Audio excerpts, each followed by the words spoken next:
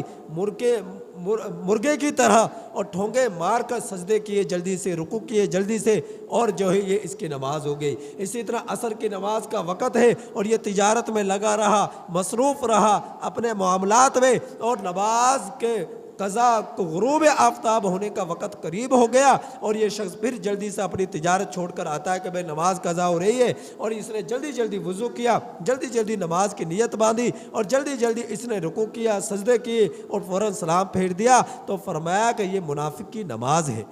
یہ کیا ہے؟ یہ منافق کی نماز ہے۔ فرمایا کہ ایسی نماز سے بچو، ایسی نماز سے بچو۔ فرمایا کوشش کرو کہ نماز کا جب وقت شروع ہو جائے اس وقت نماز ادا کی جائے، نماز کو قضا نہ ہونے دیا جائے، نماز کو قضا نہ ہونے دیا جائے۔ تو اللہ رب العزت نے نمازوں کو ان کے اوقات میں مسلمانوں پر، اپنے بندوں پر مقرر فرمایا ہے کہ ان اوقات کے اندر نماز کی ادائیگی کریں۔ آگے فرمایا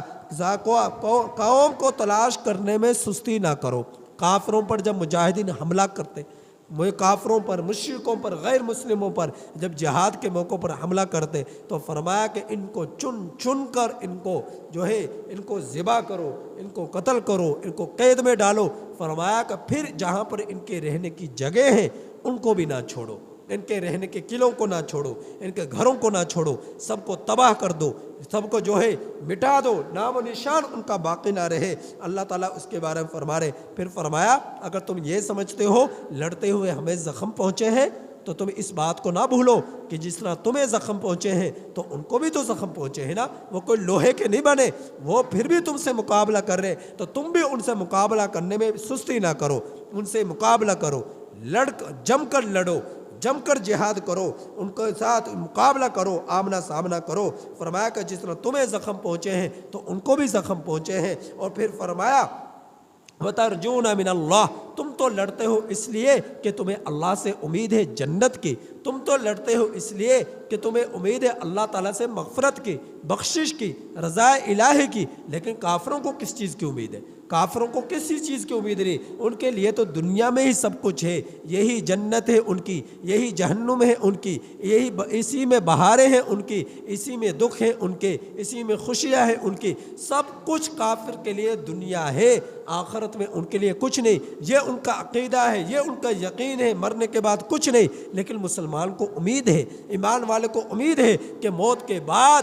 اللہ رب العزت ہمیں بہت کچھ دیں گے، جنت کی صورت میں، درجات کی صورت میں، نعمتوں کی صورت میں، اور نہ ختم ہونے والی زندگی کی صورت میں اللہ رب العزت ہمیں بہت کچھ دیں گے۔ تو مسلمان کو امیدیں لگی ہوئی ہیں، اس لیے وہ لڑتا ہے تو آخرت کے لیے، وہ عبادات کرتا ہے آخرت کے لیے، رب کے حکم پر چلتا ہے آخرت کے لیے۔ تو ان مسلمانوں کو امید ہے اللہ سے، جبکہ کافروں کو امید نہیں ہے۔ وَكَانَ اللَّهُ عَلِيمًا حَكِيمًا، اور اللہ رب العزت خوب جاننے والے ہیں، خوب حکمت والے ہیں۔ اللہ تعالیٰ سے دعا ہے کہ اللہ تعالیٰ ان آیات کریمہ کی ہمیں کامل سمجھ عطا فرمائے۔